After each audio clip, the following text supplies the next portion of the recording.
Assalamualaikum warahmatullahi wabarakatuh. Waalaikumsalam warahmatullahi wabarakatuh. Ya, bagaimana kabar Ibu hari ini, Bu? Alhamdulillah baik. Ya, Ibu begini ya, maaf saya mengganggu waktunya sebentar. Ya. Jadi kebetulan saya mendapatkan tugas, Bu, di modul 3.1 tentang pengambilan keputusan berbasis nilai-nilai kebajikan ya, sebagai pemimpin. Jadi saya akan mewawancarai Ibu untuk hari ini, tidak apa-apa, Bu? Ya. Dari pengalaman Ibu ya selama ini menjadi kepala sekolah, mungkin ada kasus-kasus yang dihadapi dan harus diselesaikan. Nah, ada beberapa pertanyaan yang saya ingin ajukan kepada Ibu untuk hari ini. Yang pertama, Bu, begini. Jadi selama ini bagaimana Ibu dapat mengidentifikasi kasus-kasus yang merupakan dilema etika ya atau rujukan moral? Begini Bu Denis, kasus-kasus itu memang sering muncul, Ya. baik itu yang bersifat biasa maupun kasus yang dianggap berat. Nah, dalam mengidentifikasi kasus-kasus tersebut, baik itu yang merupakan dilema etika Ya. atau rujukan moral, tapi kebanyakan kasus mengarah ke dilema etika. Kita sebagai kepala sekolah harus bisa berkomunikasi dengan berbagai pihak, utamanya dengan guru, komite, untuk bisa memilih dan memilih permasalahan yang ada. Ya, begitu ya Bu ya cara Ibu mengidentifikasi kasus-kasus yang ada. Ya, selanjutnya Bu, setelah permasalahannya teridentifikasi, nanti bagaimana Ibu menjalankan pengambilan keputusan di sekolah ya, terutama kasus-kasus di mana di sana nanti ada dua kepentingan yang sama-sama benar atau sama-sama mengandung nilai kebajikan lainnya. Ya, tentunya kasus itu ada beberapa jenis seperti kasus perorangan ataupun kasus yang menyangkut beberapa orang. Ada pula kasus yang mengandung nilai kebenaran, kesetiaan, keadilan, atau mungkin kasus yang termasuk pada kasus jangka panjang dan jangka pendek. Ya, berarti di sini Ibu menjalankan pengambilan keputusannya itu selalu berdasarkan pada nilai kebenaran, kesetiaan dan rasa keadilan ya Bu. Nah, ya. Untuk pertanyaan ketiga Bu, jadi selanjutnya langkah-langkah seperti apa yang biasa Ibu lakukan di sini ya dalam pengambilan keputusan itu sendiri? Nah, dalam hal ini, dalam pengambilan keputusan, kalau Ibu lebih mengutamakan suara hati dan naluri, dan juga lebih melihat pada nilai kebenaran yang dianggap paling besar manfaatnya, yaitu dengan mempertimbangkan kepentingan murid. Karena jika kasus tersebut berhubungan dengan murid, harus berdasarkan pada prinsip berpikir berbasis hasil akhir dan mungkin berpikir berbasis peduli. Nah, tahap berikutnya yaitu dengan melakukan investigasi, memeriksa kembali fakta-fakta yang merupakan keperluan dalam membuat keputusan, dan keputusan tersebut jangan lupa tinjau kembali sehingga keyakinan kebenaran itu harus benar-benar ada, sehingga keputusan yang diambil itu adalah keputusan yang bertanggung jawab. Jadi tidak lepas minta juga pertimbangan dari guru dan komite. Kembali lagi ya Bu ya, jadi nanti jadi dalam pengambilan keputusan ini hasil akhirnya tetap ya Bu keberpihakan kepada murid ya.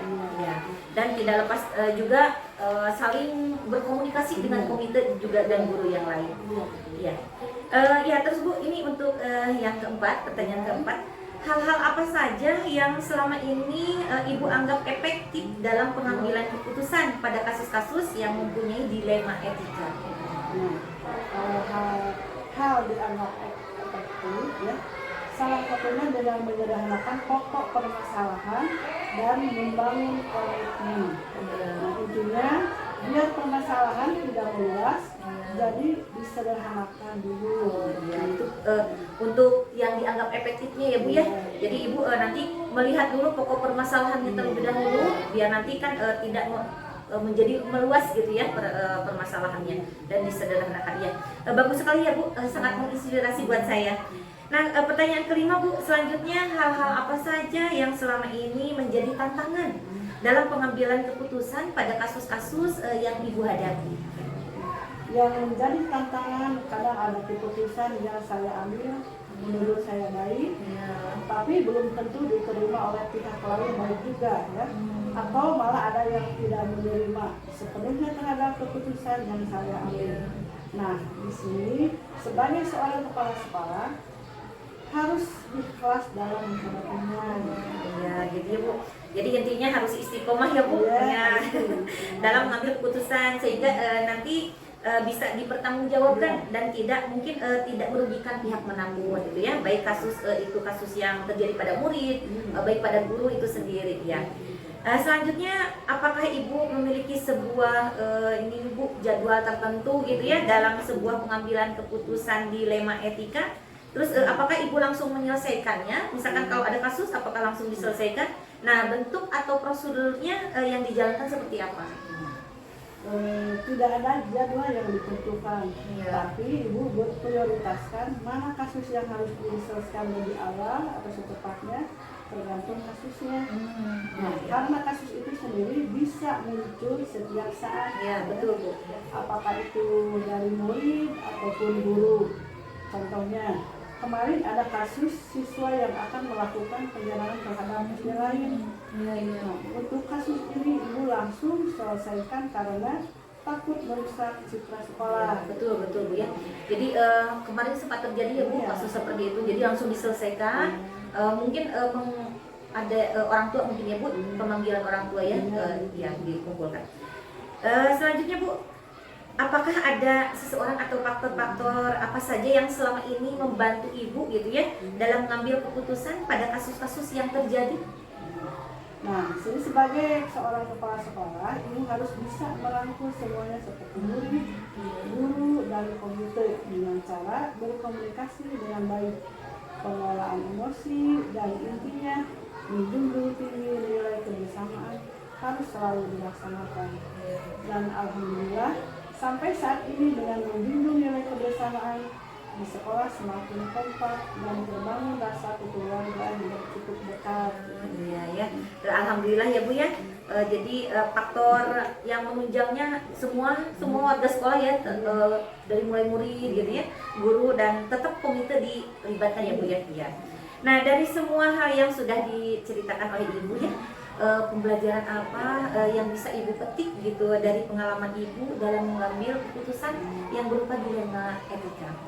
Nah, dalam mengambil sebuah keputusan, maka kita terlebih dahulu mengidentifikasi kasusnya terlebih dahulu. Ya, tadi ya yang Setelah pertama. itu, segeralah selesaikan dengan mempertimbangkan prinsip-prinsip kebenaran yang sesuai dengan keputusan yang diambil. Ya, Sehingga tidak merugikan pihak manapun. ya.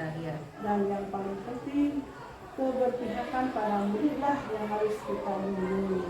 Ya, itu ya yang mungkin pembelajaran Ibu dalam mengambil keputusan seperti itu ya Bu, dari awal mengidentifikasinya, terus nanti bagaimana memilih harus bagaimana keputusan yang diambil ya, tidak yang penting tidak merugikan pihak manapun ya, terutama keberpihakan pada murid ya Bu yang harus diperhatikan. Ya, betul sekali ya Bu. Sebelumnya mungkin saya ucapkan terima kasih Bu atas waktunya, sudah bisa berbincang-bincang ya gitu dan berbagi pengalaman tentang cara pengambilan keputusan. Sekali lagi terima kasih banyak. Itu saja yang dapat saya ajukan dan sharing untuk hari ini. Wassalamualaikum warahmatullahi wabarakatuh. Waalaikumsalam.